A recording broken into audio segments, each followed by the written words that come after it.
Alors, rebonjour tout le monde. Content d'être avec vous ce matin, de chanter avec vous. Merci à notre équipe de louanges. Aujourd'hui, je ne sais pas si vous avez vu dans votre agenda, moi je travaille toujours avec un agenda papier. Ça paraît pas. Je suis effectivement dans la trentaine. On s'imagine que j'aurais besoin, que j'utiliserais un agenda électronique comme tout le monde de mon âge. Mais non, je suis pas encore assez techno ou j'aime ça écrire sur du papier, sur mon agenda. Et il y a plusieurs semaines, lorsqu'on faisait la planification des prédications, et une des choses qui apparaissait aujourd'hui, dimanche le 8 juin, c'était Pentecôte. Aujourd'hui, c'est le dimanche de la Pentecôte. Et j'ai jamais porté attention à ça. Mais aujourd'hui, on y porte attention.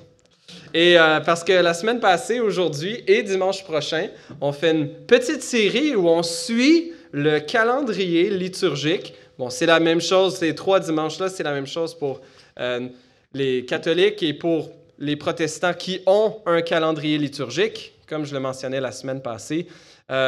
Normalement, donc notre Église fait partie d'une famille d'églises baptistes évangéliques dans cette tradition. Et souvent, c'est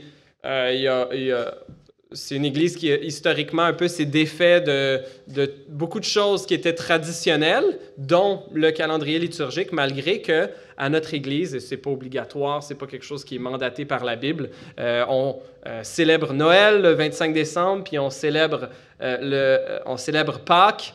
Je ne sais pas, ça fonctionne avec le mois lunaire, je ne sais pas exactement comment c'est calculé, mais on organise un peu notre année autour de quelque chose de spécial à Noël, quelque chose de spécial à Pâques, et nos frères et sœurs, nos amis qui sont dans des églises qui suivent un calendrier liturgique, ils peuvent avoir donc à peu près la moitié des dimanches de l'année qui sont un peu attitrés à quelque chose de spécial.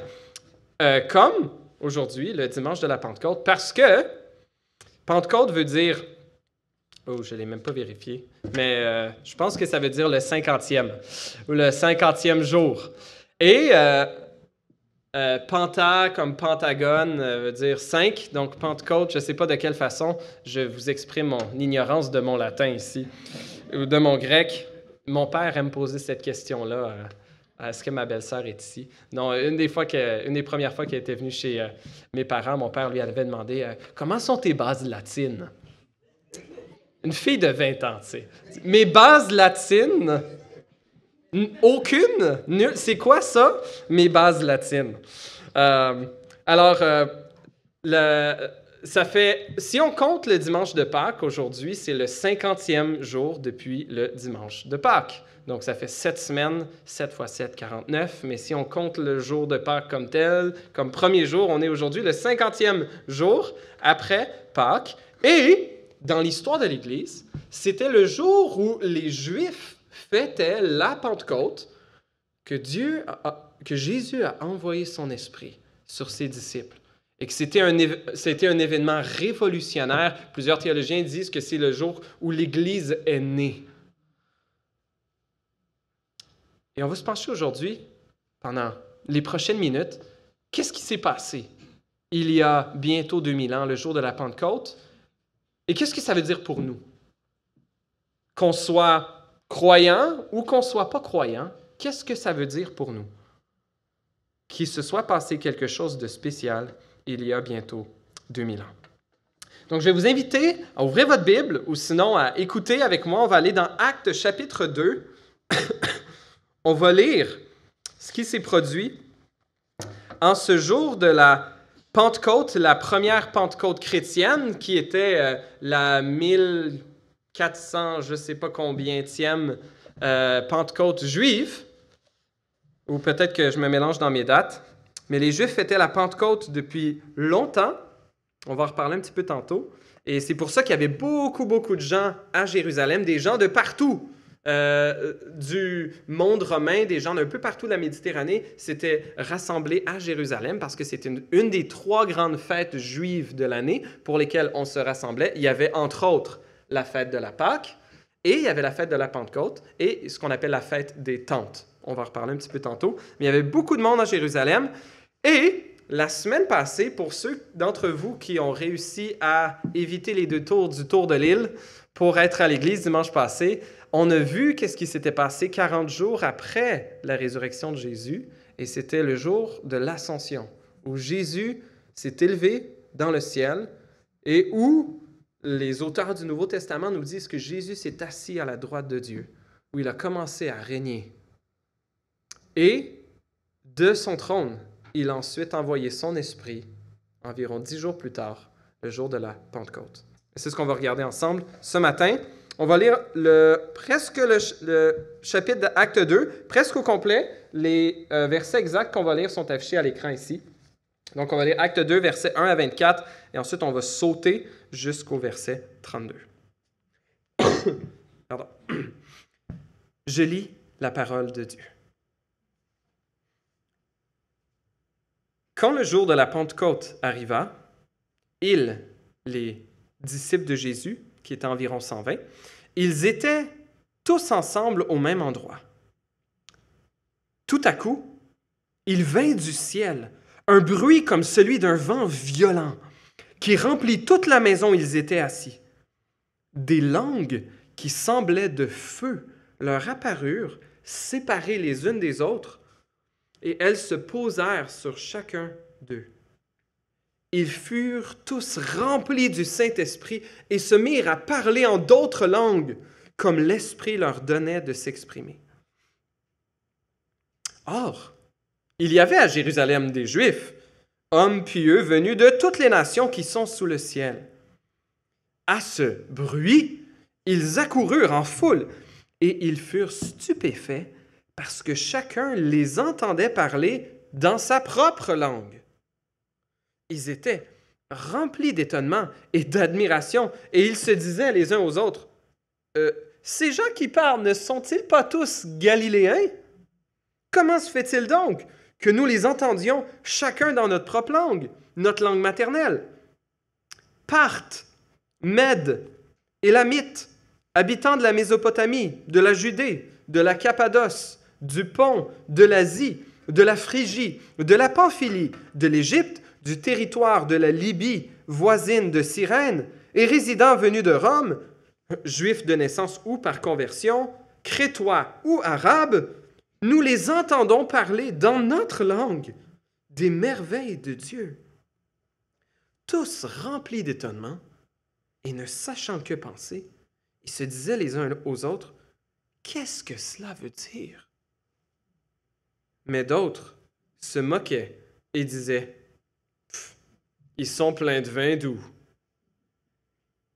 Alors Pierre, l'un des 12 apôtres de Jésus, debout avec les 11 apôtres, s'exprima d'une voix forte en ces termes.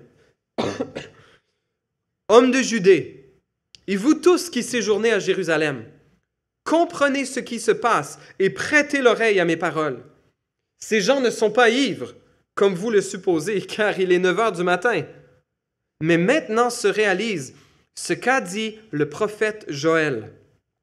Dans les derniers jours, dit Dieu, je déverserai de mon esprit sur tout être humain. Vos fils et vos filles prophétiseront. Vos jeunes gens auront des visions et vos vieillards auront des rêves. Oui, sur mes serviteurs et sur mes servantes, durant ces jours-là, je déverserai de mon esprit et ils prophétiseront. Je ferai des prodiges en haut dans le ciel et des signes miraculeux en bas sur la terre, du sang, du feu et une vapeur de fumée. Le soleil se changera en ténèbres et la lune en sang avant l'arrivée du jour du Seigneur, de ce jour grand et glorieux. Alors, toute personne qui fera appel au nom du Seigneur sera sauvée. Fin de la citation du prophète Joël. Et Pierre continue en disant, « Israélites, écoutez ces paroles. Dieu vous a désigné Jésus de Nazareth, en accomplissant par lui, au milieu de vous, des miracles, des prodiges et des signes, comme vous le savez vous-même. Cet homme vous a été livré suivant le projet défini et la prescience de Dieu. vous l'avez arrêté. Vous l'avez fait mourir sur une croix par l'intermédiaire d'hommes impies. Mais Dieu a brisé les liens de la mort. Il l'a ressuscité parce qu'il n'était pas possible qu'elle le retienne. Et là, je vais sauter une section ici, les versets 25 à 31, où Paul fait une citation du psaume 16 du roi David, où David semblait dire à propos de lui-même que son corps n'allait pas se décomposer. Et Pierre explique que ce n'était pas à propos de lui-même que David disait cela, mais c'était à propos de son fils qui allait régner pour toujours comme roi sur le trône. Et c'était à propos de Jésus, et son corps n'a pas connu la décomposition. Il est ressuscité. Continuons au verset 32. C'est ce Jésus que Dieu a ressuscité. Nous en sommes tous témoins. Élevé à la droite de Dieu, il a reçu du Père le Saint-Esprit qui avait été promis et il l'a déversé, comme vous le voyez et l'entendez maintenant. David, en effet, n'est pas monté au ciel, mais il dit de lui-même, en citant le psaume 110, « Le Seigneur a dit à mon Seigneur, assieds-toi à ma droite jusqu'à ce que j'aie fait de tes ennemis ton marchepied. » Que toute la communauté d'Israël sache donc avec certitude que Dieu a fait Seigneur et Messie ce Jésus que vous avez crucifié. Après avoir entendu ce discours, ils eurent le cœur vivement touché et dirent à Pierre et aux autres apôtres, « Frères, que ferons-nous? » Pierre leur dit, « Repentez-vous ou changez d'attitude et que chacun de vous soit baptisé au nom de Jésus-Christ pour le pardon de vos péchés et vous recevrez le don du Saint-Esprit. En effet, la promesse est pour vous, pour vos enfants et pour tous ceux qui sont au loin, en aussi grand nombre que le Seigneur notre Dieu les appellera. » Et par beaucoup d'autres paroles, il rendait témoignage et les encourageait en disant « Sauvez-vous de cette génération pervertie. » Ceux qui acceptèrent sa parole furent donc baptisés et ce jour-là, le nombre des disciples augmenta d'environ 3000 personnes. Voici la parole de Dieu. Prions. Seigneur notre Dieu, merci pour ce magnifique événement que tu as amené sur terre. Merci parce que ces effets se font encore ressentir aujourd'hui et que ces effets sont encore transformateurs pour chacun d'entre nous et peuvent l'être pour chacun d'entre nous aujourd'hui. Nous prions, Seigneur, que tu nous donnes des cœurs ouverts à considérer ce que ce passage nous dit à chacun d'entre nous. Puisses-tu ouvrir les yeux, ouvrir les cœurs, chacun d'entre nous, pour saisir ce que tu veux nous communiquer. Dans le nom de Jésus, ton Fils, nous prions. Amen. Alors, on va aller à la prochaine diapo. On va regarder 3 choses aujourd'hui. Le troisième, ça va être le plus important. On va d'abord regarder l'arrière-plan juif de la Pentecôte. Pourquoi est-ce qu'il y avait à Jérusalem du monde de toutes ces nations-là, des gens je ne les ai pas comptés, mais peut-être une quinzaine de provinces de l'Empire romain à l'époque, des gens de l'Afrique, des gens de la Turquie, des gens de l'Europe. Et ils étaient à Jérusalem pour la fête de la Pentecôte. Dans Exode au chapitre 23, les versets 14 à 17, c'est la première fois que Dieu parle lorsqu'il a donné la loi à Moïse, un des grands prophètes de l'Ancien Testament. Dieu s'était servi de Moïse, lui avait fait des grands miracles pour sortir le peuple d'Israël, à qui Dieu avait fait une promesse à leur ancêtre Abraham, de leur donner un pays, de faire de lui une grande nation, d'être leur Dieu, qu'il serait son peuple. Ils avaient été esclaves en Égypte, et Dieu les avait libérés par la main de Moïse et les avait amenés jusqu'à une montagne qu'on appelle le mont Sinaï. Dieu leur avait donné sa loi. là-bas au mont Sinaï. Et une des choses que Dieu leur a donné, les 10 commandements, et qui se déclinaient en toutes sortes de détails. Et un de ces détails-là, c'était que lorsque Dieu aurait choisi un endroit, et ça allait être éventuellement Jérusalem, le peuple de Dieu devait se réunir là 3 fois par année pour des fêtes importantes. Je lis dans Exode 23, versets 14 à 17, parle de ces 3 fêtes. 3 fois par an, tu célébreras des fêtes en mon honneur. Premièrement, ça j'ai rajouté là, mais 1, tu observeras la fête des pains sans levain. Pendant 7 jours, au moment fixé lors du mois des épis, tu mangeras des pains sans levain, comme je t'en ai donné l'ordre. En effet, c'est au cours de ce mois que tu es sorti d'Égypte. On ne se présentera pas devant moi, les mains vides. 2, tu observeras la fête de la moisson. C'est la fête des premiers fruits de ton travail, de ce que tu auras semé dans les champs. Ça, c'est ce qui devient la fête de la Pentecôte, donc la fête des moissons. La fête de la moisson. Et 3, tu observeras aussi la fête de la récolte à la fin de l'année, quand tu récolteras dans les champs le fruit de ton travail. 3 fois par an, tous les hommes se présenteront devant le Seigneur, l'Éternel. Et on voit que ces fêtes vont se préciser dans chacun des livres subséquents de Moïse. Dans Lévitique 23, on a plus de détails sur que représentent ces fêtes. Dans Nombre 28, même chose. Dans Deutéronome 16, même chose. Et on voit par exemple à l'époque du roi Salomon, dans 2 Chroniques 8, versets 12 et 13, que Salomon faisait cela, que tout le peuple d'Israël se rassemblait 3 fois par année pour ces 3 fêtes. La fête de la Pâque, où on se souvenait de la sortie d'Égypte, la fête de la moisson, qui est devenue la Pentecôte, où on remerciait Dieu pour la récolte, où c'est le début des récoltes, et ensuite, ce qui est la fête de la récolte, le 7e mois du mois des Juifs, qui devient la fête des tentes, ou dans les vieilles versions qu'on appelle la fête des tabernacles, qui est juste une autre traduction du mot en hébreu qui veut dire tente, qui est peut-être plus commun en français pour parler d'une tente. Et dans Lévitique 23, il parle de ce qui se passe lors de la fête de la Pâque, et il dit « Depuis ce lendemain du sabbat, depuis le jour où vous apporterez la gerbe pour faire le geste de présentation, vous compterez 7 semaines entières. Vous compterez 50 jours jusqu'au lendemain du 7e sabbat, et vous ferez une offrande nouvelle à l'Éternel. Vous apporterez de vos maisons 2 pains pour qu'ils soient présentés. Ils seront faits avec 4,5 litres de fleur de farine et cuits avec du levain, en tant que première part réservée à l'Éternel. » Et ensuite, dans les versets qui suivent, il est question de sacrifices, 3 types de sacrifices, un holocauste, sacrifice pour les péchés, sacrifice de communion. Et c'est ce que les Juifs faisaient 7 semaines ou 50 jours, autour de 50 jours après la fête de la Pâque. Ils se rassemblaient à Jérusalem pour remercier Dieu pour sa provision.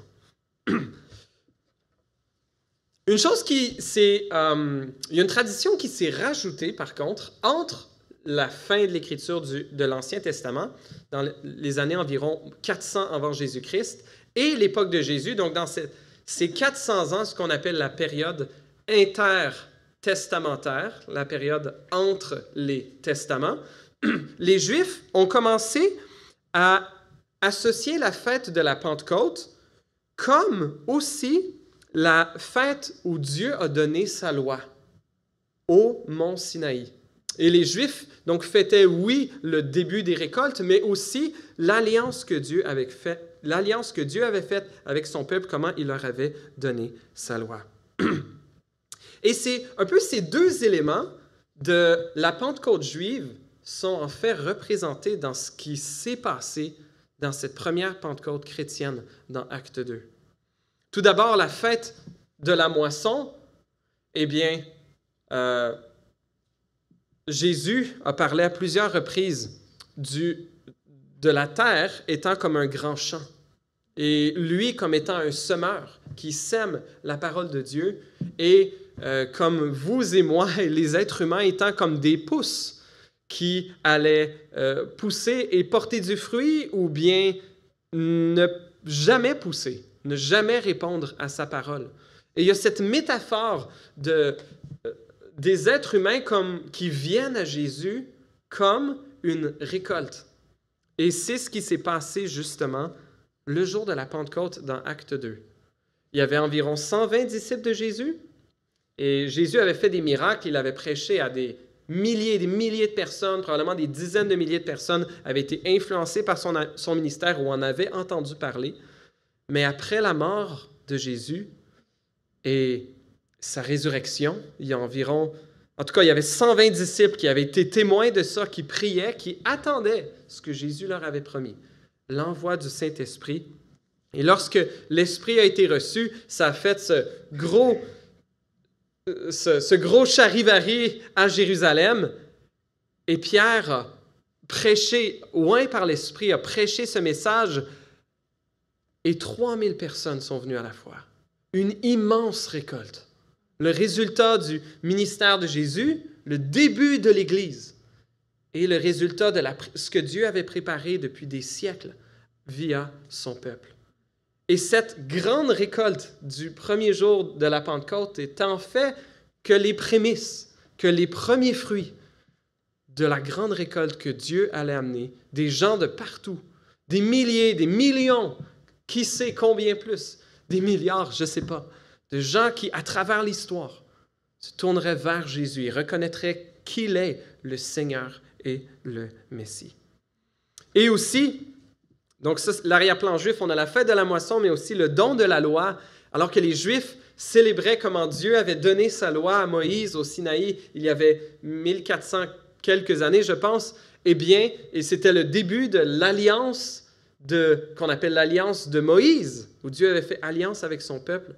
Au jour de la Pentecôte, c'est la naissance de la nouvelle alliance que Dieu a fait avec son peuple.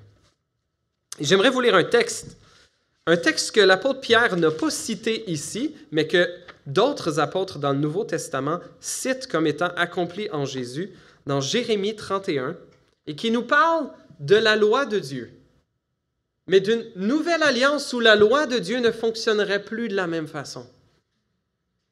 L'auteur de l'Épître aux Hébreux, par exemple, cite ce texte au complet dans Jérémie chapitre 31. Vous pouvez tourner avec moi si vous voulez, sinon suivre. Des versets 31 au 34 disent ceci.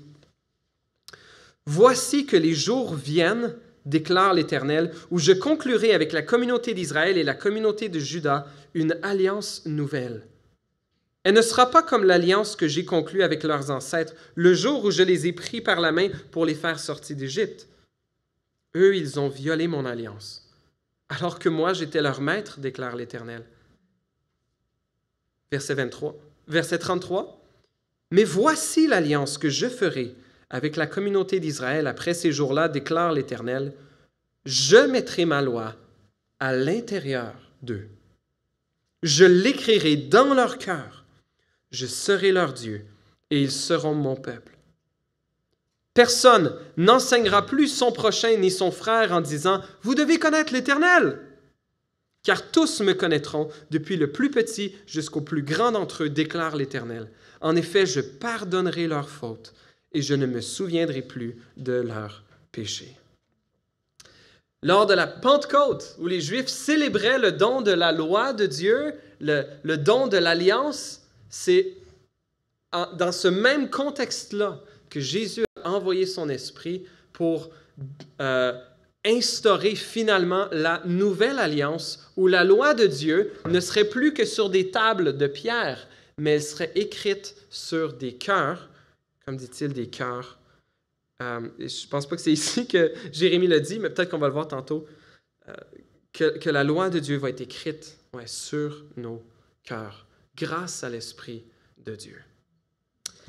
Deuxièmement, et ça rejoint certaines des choses qu'on vient de voir, on peut aller à la prochaine diapo, la Pentecôte est non seulement dans la continuité de la Pentecôte juive, mais elle est également l'accomplissement encore plus clair des promesses de Dieu. Par exemple, Jésus lui-même avait dit à ses disciples qu'il enverrait sur eux son esprit. À plusieurs reprises, particulièrement dans l'Évangile selon Jean, je vous lis quelques textes. Dans Jean 14, versets 16 à 18, Jésus dit ceci à ses disciples la veille de sa crucifixion. Il leur dit, « Quant à moi, je prierai le Père, et il vous donnera un autre défenseur, afin qu'il reste éternellement avec vous. L'Esprit de la vérité, que le monde ne peut pas accepter parce qu'il ne le voit pas et ne le connaît pas, mais vous, vous le connaissez, car il reste avec vous et il sera en vous. Je ne vous laisserai pas orphelins, je reviens vers vous. » Un peu plus loin, dans Jean 16, versets 7 et 8, Jésus dit ceci, « Cependant, je vous dis la vérité, il vaut mieux pour vous que je m'en aille. En effet, si je ne m'en vais pas, le défenseur ne viendra pas vers vous, mais si je m'en vais, je vous l'enverrai. Et quand il sera venu, il convaincra le monde en ce qui concerne le péché, la justice et le jugement. » La semaine passée, on avait vu la fin de l'Évangile selon Luc, le début des Actes des Apôtres, qui sont la suite, les actes qui sont la suite du livre de Luc. Jésus, Luc 24, 49, dit ceci, on l'a vu la semaine passée, « Voici que j'enverrai sur vous ce que mon Père a promis. Quant à vous, restez dans la ville jusqu'à ce que vous soyez revêtus de la puissance d'en haut. » Jésus l'avait promis. Jésus l'avait annoncé qu'il enverrait son esprit sur ses disciples. Et non seulement c'est quelque chose que Jésus avait promis, mais c'est aussi quelque chose qu'avant même que Jésus ait commencé son ministère, que son précurseur, Jean-Baptiste, avait dit que Jésus viendrait faire, que celui qui suivrait Jean-Baptiste ferait. Matthieu 3, 11, Jean disait ceci, « Moi, je vous baptise d'eau en vue de la repentance, mais celui qui vient après moi est plus puissant que moi. Et je ne suis pas digne de porter ses sandales. Lui, il vous baptisera du Saint-Esprit et de feu. » C'est précisément ce qui s'est passé au jour de la Pentecôte. Et ces promesses de Jésus, ces prophéties, ces annonces de Jésus et de Jean-Baptiste étaient en fait également l'accomplissement des promesses des prophètes, de ce que Dieu avait annoncé par les prophètes. On vient de voir un texte dans Jérémie. Pierre a cité Joël, on en reparle un peu tantôt. Je vous cite deux autres textes des prophètes de l'Ancien Testament qui parlaient que Dieu enverrait son esprit sur son peuple. Et certains des chants qu'on a chantés ce matin faisaient allusion à ces textes de l'Ancien Testament. Par exemple, Ésaïe, au chapitre 44, les versets 3 et 4, dit ceci. « En effet, et c'est Dieu qui parle à travers Ésaïe, « Je verserai de l'eau sur la terre qui a soif et des ruisseaux sur le terrain sec. » On a chanté « Fraîches ondées », un rappel de ça, que l'Esprit de Dieu est comparé à une pluie abondante. Et Ésaïe continue en disant, c'est Dieu qui parle, « Je déverserai mon esprit. » Donc, je verserai de l'eau sur la terre qui a soif et des ruisseaux sur le terrain sec. « Je déverserai mon esprit sur ta descendance et ma bénédiction sur tes rejetons. Ils pousseront au milieu de l'herbe comme les saules près des cours d'eau. » Ésaïe annonçait, Dieu annonçait par Ésaïe qu'il enverrait son esprit. Et Dieu le fait par Ézéchiel aussi. Au verset Ézéchiel chapitre 36, versets 25 à 28. C'est ma dernière citation là, pour le moment, avant qu'on aille au prochain point. Mais Dieu dit, Ézéchiel 36, « Je vous aspergerai d'eau pure et vous serez purifiés. Je vous purifierai de toutes vos impuretés et de toutes vos idoles. Je vous donnerai un cœur nouveau et je mettrai en vous un esprit nouveau. Je retirerai de votre corps le cœur de pierre et je vous donnerai un cœur de chair. C'est mon esprit que je mettrai en vous. Ainsi, je vous ferai suivre mes prescriptions, garder et respecter mes règles. Vous habiterez le pays que j'ai donné à vos ancêtres. Vous serez mon peuple et je serai votre Dieu. » Et, fin de la citation, et comme preuve supplémentaire que Dieu donne à Ézéchiel que cela va vraiment avoir lieu, Dieu donne à Ézéchiel une vision qu'on a chanté tantôt, comme Ézéchiel dans la vallée des ossements desséchés. Ézéchiel 37, vous pouvez aller lire. Je l'avais déjà expliqué il y a quelques mois quand on avait chanté le chant, mais Ézéchiel a une vision, il voit des ossements un peu partout, et Dieu dit à Ézéchiel, prophétise, je vais faire renaître ces os-là. Ézéchiel le fait, et Dieu envoie un souffle, et les ossements se réassemblent, et il y a de la chair, et ils deviennent des êtres humains, mais qui ne sont pas encore vivants. Puis Dieu souffle en eux et leur donne la vie. Un des chants qu'on chantait justement tantôt rappelait, et viens esprit des 4 vents, viens de là, Ézéchiel 37. Et Dieu donne vie à des hommes et des femmes, et des enfants et des vieillards qui ont un cœur de pierre, qui ne sont pas capables d'obéir à la loi de Dieu. Dieu dit, je vais changer leur cœur. Je vais arracher leur cœur de pierre, je vais leur donner un cœur qui est vivant. Je vais donner la vie. Et c'est ce que Dieu a fait il y a bientôt 2000 ans, lors de cette Pentecôte. Il y avait cet arrière-plan juif qui est riche, qui nous aide à comprendre, une préfiguration un peu de ce que Dieu allait faire.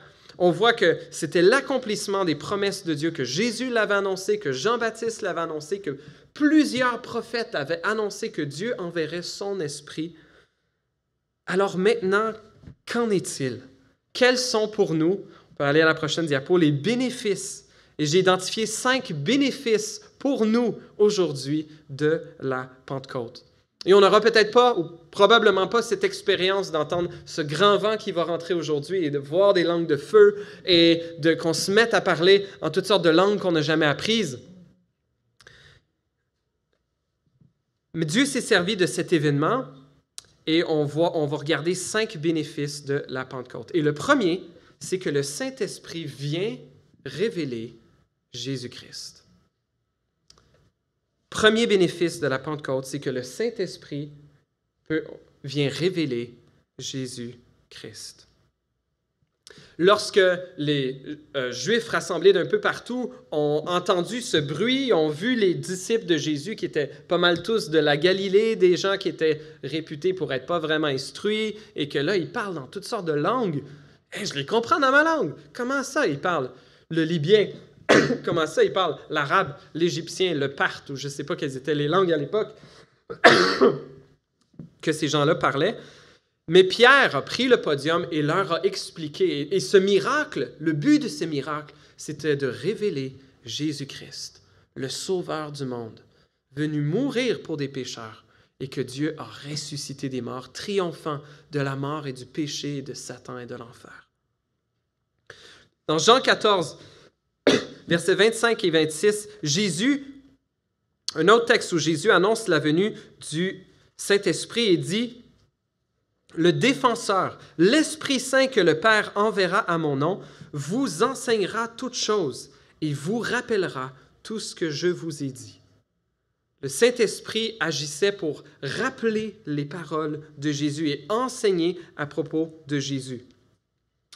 Chapitre d'après, Jean 15, versets 25-26, Jésus nous dit que le Saint-Esprit va venir rendre témoignage de lui. Il dit: quand sera venu le défenseur que je vous enverrai de la part du Père, l'Esprit de la vérité qui vient du Père, il rendra témoignage de moi.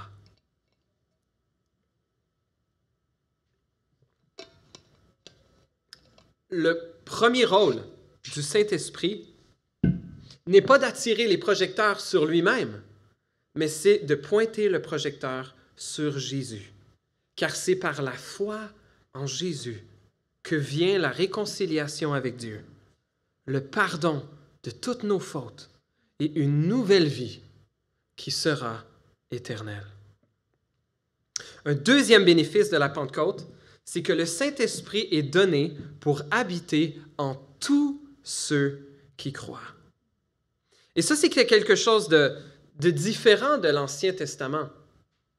Parce que dans l'Ancien Testament, on voit que Dieu met son esprit seulement sur certaines personnes qui ont un appel spécifique. On voit que Dieu rarement va placer son esprit sur un prophète ou va placer son esprit sur un artisan pour aider à confectionner le tabernacle ou le temple. Le prophète Élisée était rempli de l'Esprit de Dieu, mais c'était un peu sporadique. C'était pas très commun que des croyants, des Juifs qui croyaient authentiquement en Dieu, qu'ils soient remplis de l'Esprit. Mais le prophète Joël annonçait un jour, et c'est justement ce que Pierre cite dans Acte 2, qu'on a lu tantôt, les versets, dans Acte 2, versets 17, 18, 19, 20, il cite Joël chapitre 3, les versets 1 à 5, et Joël disait ceci, je lis dans Acte 2, « Dans les derniers jours, dit Dieu, je déverserai de mon esprit sur tout être humain, vos fils et vos filles prophétiseront, vos jeunes auront des visions et vos vieillards auront des rêves. Oui, sur mes serviteurs et sur mes servantes, durant ces jours-là, je déverserai de mon esprit et ils prophétiseront. » C'est pas juste les gens spécialement appelés par Dieu pour une tâche spécifique. Maintenant, c'est tous les enfants de Dieu. Fils et filles, jeunes et vieillards. Il n'y a pas de sexe, il n'y a pas d'âge, il n'y a pas de statut social, il n'y a pas d'éducation minimale, il n'y a pas de reconnaissance sociale nécessaire pour recevoir l'Esprit de Dieu. Sur tous ceux qui croient en Jésus, l'Esprit de Dieu vient habiter. Et c'est même cet esprit qui nous rend capables de croire. C'est cet esprit qui nous rend capables de reconnaître que nous avons besoin d'un sauveur. Le théologien anglais du 17e siècle, John Flavel, écrivait à propos du Saint-Esprit, il disait que Jésus est celui qui a créé, accompli le grand pansement dont on avait besoin pour être guéri. Et il dit ceci, la citation, il dit « Le pansement le mieux préparé n'a jamais guéri la moindre blessure, à moins d'y être appliqué. » Et c'est cette grande conviction que le Nouveau Testament nous rapporte comment le Saint-Esprit vient nous unir à Jésus. Et dimanche prochain, Jean-François va prêcher sur le dimanche de la Trinité. C'est ce qu'on va regarder pour clôturer un peu notre mini-série de calendrier liturgique.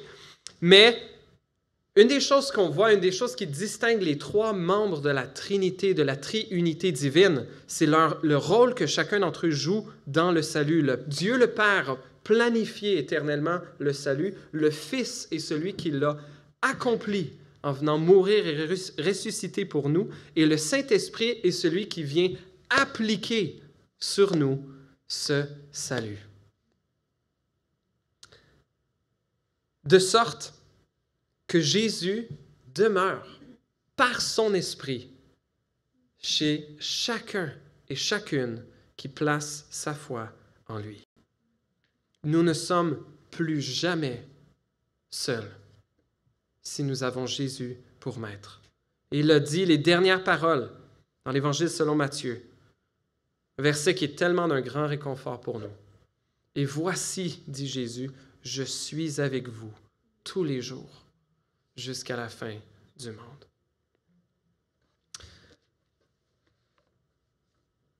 Non seulement ce Saint-Esprit vient nous révéler Jésus, il vient habiter en tous ceux qui croient, mais troisièmement, le Saint-Esprit rend la transformation réelle et profonde possible. Le troisième bénéfice de la Pentecôte, c'est que le Saint-Esprit vient transformer véritablement les croyants. Êtes-vous tanné de refaire toujours les mêmes erreurs? Êtes-vous tanné de toujours commettre les mêmes péchés? Êtes-vous tanné de toujours échouer de la même façon? Eh bien, Dieu nous a donné, Dieu rend disponible pour nous par la puissance de son esprit pour ceux qui placent leur confiance en Jésus, le pouvoir d'être véritablement transformés. Des penchants de nos cœurs les plus abjects, de nos côtés sombres qu'on déteste le plus et parfois qu'on aime un peu aussi. 2 Corinthiens 3, 18, l'apôtre Paul dit ceci: « Nous tous qui, sans voile sur le visage, contemplons comme dans un miroir la gloire du Seigneur, nous sommes transformés à son image, de gloire en gloire, par l'Esprit du Seigneur. » Cette transformation à l'image du Seigneur Jésus s'opère par la puissance du Saint-Esprit. Nous avons besoin d'y mettre du nôtre. Mais la réelle puissance ne viendra pas de nous. Et si vous avez placé votre foi en Jésus, chers amis, cette puissance vous est disponible. Cette puissance vous est disponible. Il faut que nous la saisissions par la foi, par une réelle foi, en amenant nos péchés dans la lumière, avec l'aide de l'Église, avec l'aide de nos frères et sœurs, de confesser nos péchés les uns aux autres, de demander conseil à des hommes et des femmes mûrs dans la foi et de continuer à espérer, non pas dans notre force, mais dans l'œuvre accomplie de Jésus et dans la puissance de son esprit pour nous transformer. Ailleurs, dans Galates 5, versets 19 à 25, l'apôtre Paul nous parle des œuvres de la chair ou de la nature humaine ou du fruit de la chair et du fruit de l'esprit.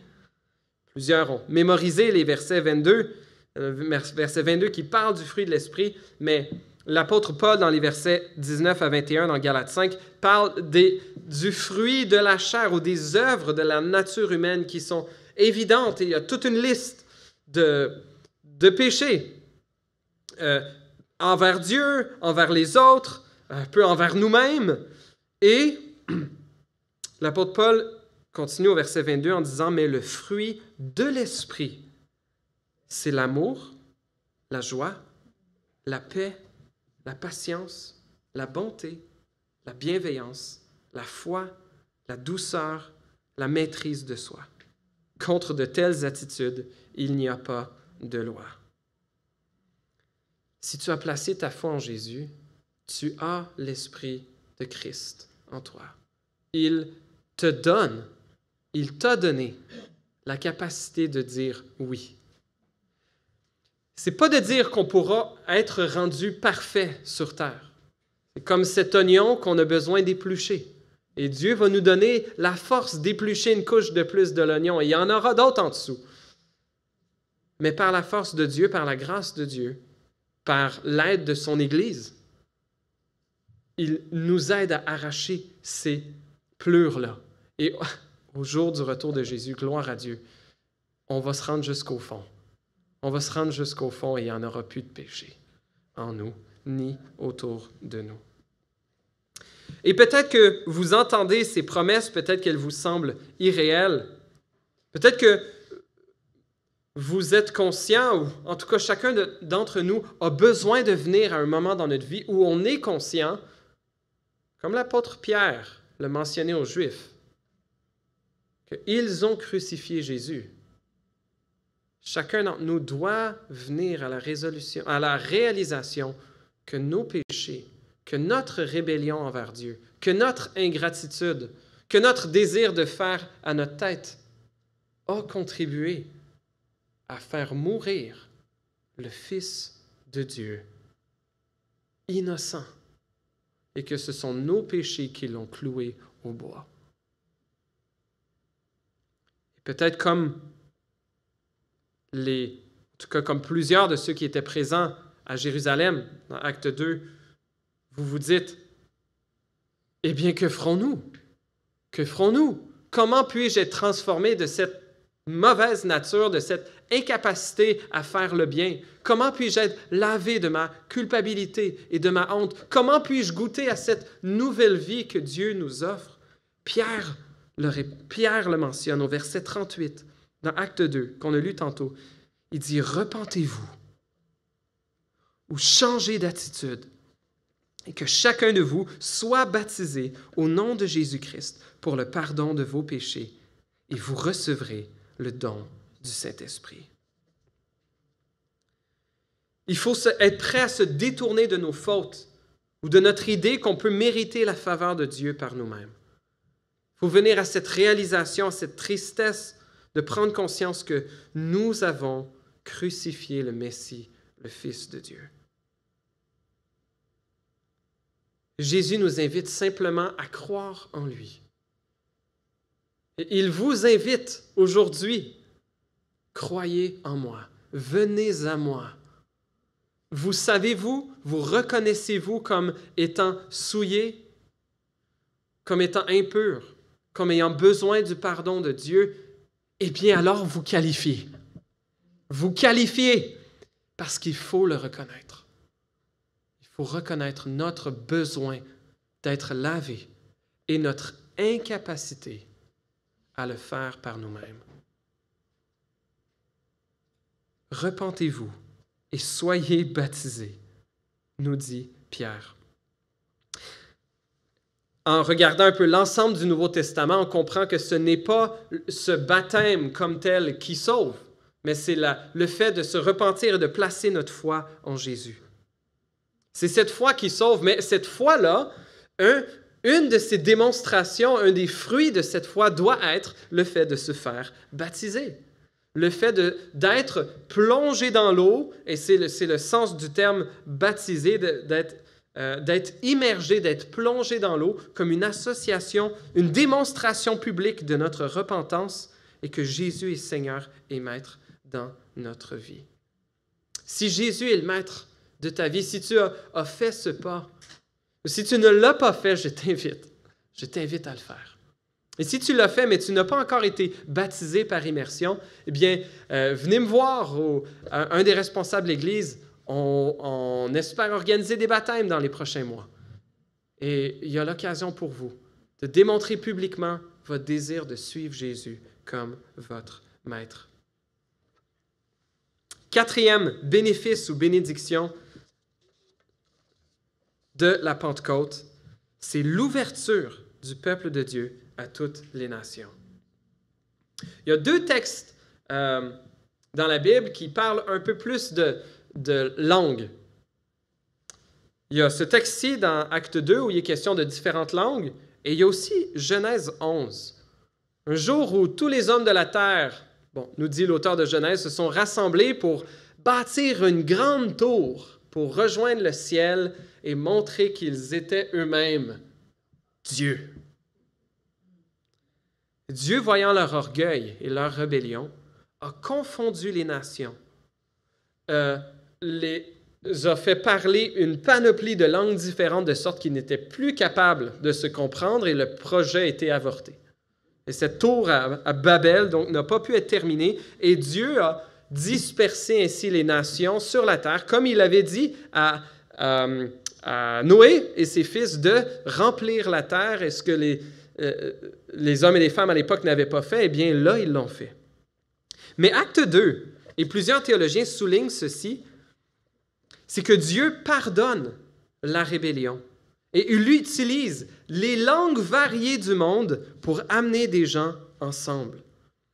Le théologien Trevor Lawrence dit que les effets du péché sont défaits alors que l'Esprit va de l'avant avec l'évangile de la grâce de Dieu en Christ. Et c'est un renversement de cette tour de Babel. Là où Dieu avait divisé les nations par les langues, ici, il démontre que ce salut en Jésus est maintenant ouvert à toutes les nations. C'est un symbole, une expression que Dieu va maintenant unir les peuples en son Fils Jésus-Christ pour la nouvelle humanité, un seul peuple. Et le pouvoir de rejoindre tous les peuples, toutes les nations et toutes les langues sera donné désormais par son Esprit. Et ça va prendre un peu de temps pour les disciples à comprendre qu'ils ne sont pas appelés juste à annoncer l'évangile de Jésus et la bonne nouvelle de Jésus aux Juifs. Ça va prendre quelques années probablement. Ça va prendre jusqu'à Actes chapitre 10 où Dieu va donner une vision à 3 reprises à l'apôtre Pierre qui avait prêché ce grand message dans Acte 2 où probablement lui-même avait parlé des langues qu'il n'avait jamais apprises. Et Dieu va se servir de ça, va l'envoyer chez un Romain chez qui les Juifs n'entraient jamais pour manger. Et Dieu lui a dit clairement, tu vas là, puis tu vas annoncer la bonne nouvelle de Jésus. Alors Pierre, OK, il le fait. Et alors qu'il est en train d'annoncer la bonne nouvelle de Jésus, la même chose, à peu près la même chose qui s'était passée dans le texte de Acte 2 se produit. Avec une gang de non-juifs, boum, ils sont remplis du Saint-Esprit, ils se mettent à parler dans toutes sortes de langues qu'ils n'ont jamais apprises. Et là, Pierre et les autres juifs avec lui sont comme, wow, la même affaire. Pourtant, ils ne sont pas juifs. Mais le salut est maintenant ouvert comme jamais auparavant. Et on a cette magnifique vision du trône de Dieu dans Apocalypse 4 et 5. Je n'ai pas pris le temps d'aller chercher le texte comme tel, où on voit des gens de tous les peuples, de toutes les langues et de toutes les nations qui sont rassemblés devant le trône de Dieu pour le louer et l'exalter à jamais. Et ça, c'est une magnifique nouvelle. Je ne pense pas qu'il y a beaucoup d'entre nous qui avons, si on faisait un test d'ADN, qui aurait un gros pourcentage de descendants de juifs. Peut-être certains, mais nous sommes un peu ces nations. Mais ces nations demeurent encore, il y en a encore beaucoup qui demeurent non atteintes. Des nations un peu partout sur la surface de la terre et les nations ici aussi, à Montréal. Les nations à Laval et à Terrebonne et à Blainville et à Longueuil. Il y a des gens, Dieu amène les nations à nos portes.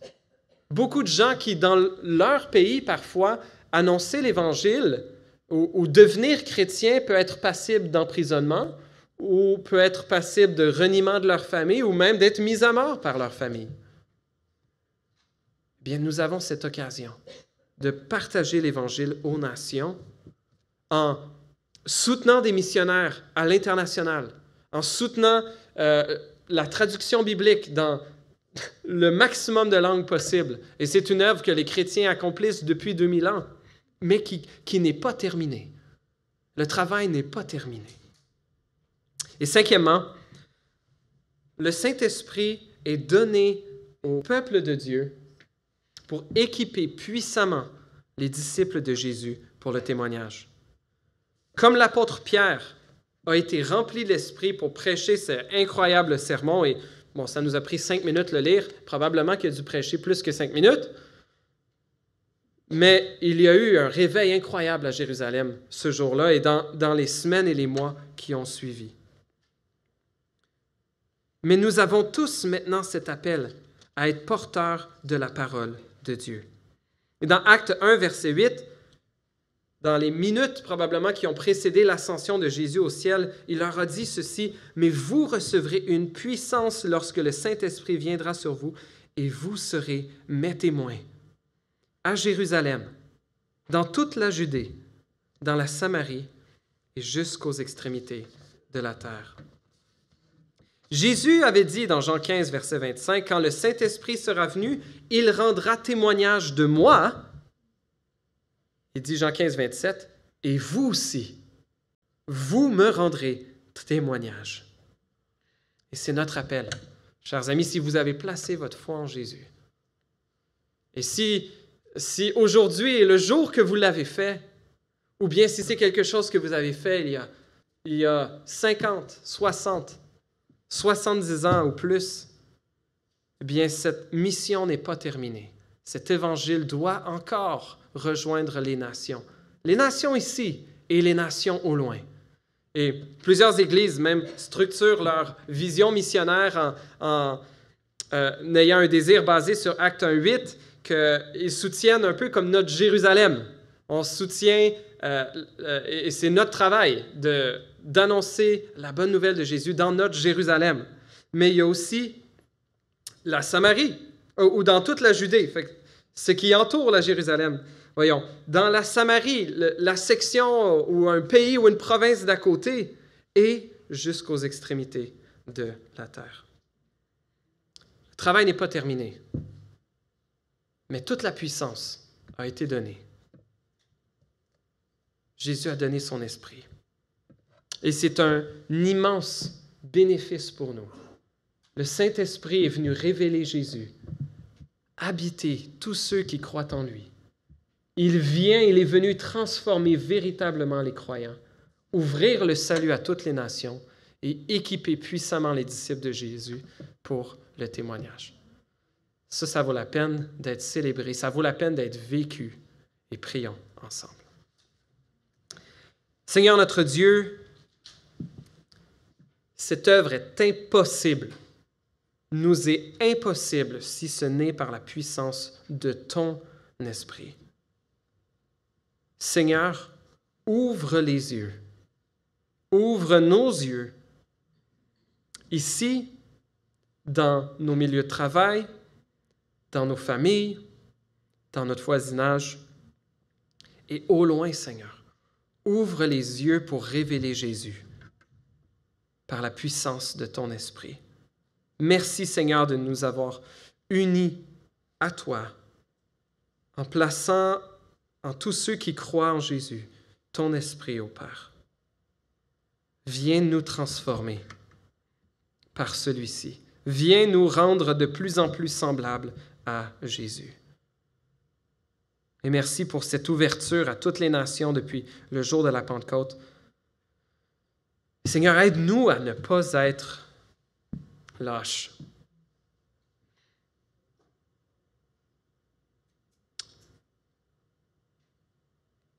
Aide-nous à réaliser profondément dans nos tripes que nous ne sommes pas ici pour notre royaume personnel, mais que si tu nous as appelés à toi, c'est pour ton royaume. Aide-nous, Seigneur. Je disais ce matin, Jésus qui disait « Heureux serez-vous lorsqu'on vous persécutera, lorsqu'on dira toutes choses de fausses accusations à propos de vous à cause de moi. » Aide-nous, Seigneur, à découvrir cette bénédiction. Donne-nous non un esprit de timidité, mais un esprit de courage. Mets en nous ce feu pour ta gloire et pour notre joie. Dans le nom de Jésus. Amen.